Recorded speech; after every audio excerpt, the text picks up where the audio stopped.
جب سورہ انعام کی یہ آیت اتری، جو لوگ ایمان لائے اور انہوں نے اپنے ایمان میں گناہوں کی آمیزش نہیں کی، تو آپ صلی اللہ علیہ وسلم کے اصحاب نے کہا، یا رسول اللہ، یہ تو بہت ہی مشکل ہے، ہم میں کون ایسا ہے جس نے گناہ نہیں کیا؟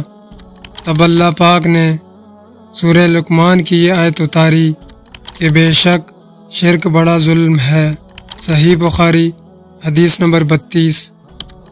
آپ صلی اللہ علیہ وسلم نے فرمایا، منافق کی علامتیں 3 ہیں: جب بات کرے جھوٹ بولے، جب وعدہ کرے اس کے خلاف کرے، اور جب اس کو امین بنایا جائے تو خیانت کرے۔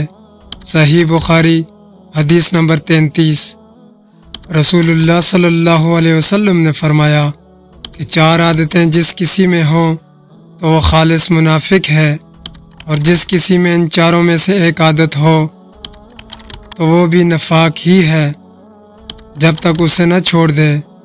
وہ یہ ہیں: جب اسے امین بنایا جائے تو امانت میں خیانت کرے، اور بات کرتے وقت جھوٹ بولے، اور جب کسی سے عہد کرے تو اسے پورا نہ کرے، اور جب کسی سے لڑے تو گالیوں پر اتر آئے۔ صحیح بخاری حدیث نمبر 34۔ رسول اللہ صلی اللہ علیہ وسلم نے فرمایا، جو شخص شب قدر ایمان کے ساتھ محض ثواب آخرت کے لیے ذکر و عبادت میں گزارے، اس کے گزشتہ گناہ بخش دیے جاتے ہیں۔ صحیح بخاری حدیث نمبر 35۔ آپ صلی اللہ علیہ وسلم نے فرمایا کہ جو شخص اللہ کی راہ میں جہاد کے لیے نکلا، اللہ اس کا ضامن ہو گیا۔ اللہ تعالیٰ فرماتا ہے، اس کو میری ذات پر یقین اور میرے پیغمبروں کی تصدیق نے اس سرفروشی کے لیے گھر سے نکالا ہے۔ میں اس بات کا ضامن ہوں کہ یا تو اس کو واپس کر دوں ثواب اور مال غنیمت کے ساتھ، یا شہید ہونے کے بعد جنت میں داخل کر دوں۔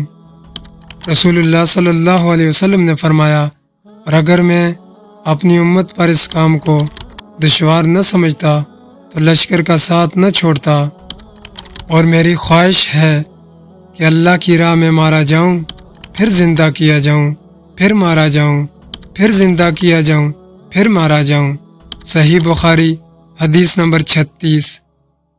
حضرت صلی اللہ علیہ وسلم نے فرمایا، جو کوئی رمضان میں راتوں کو ایمان رکھ کر اور ثواب کے لیے عبادت کرے، اس کے اگلے گناہ بخش دیے جاتے ہیں۔ صحیح بخاری حدیث نمبر 37۔ حضرت صلی اللہ علیہ وسلم نے فرمایا، جس نے رمضان کے روزے ایمان اور خالص نیت کے ساتھ رکھے، اس کے پچھلے گناہ بخش دیے گئے۔ صحیح بخاری حدیث نمبر 38۔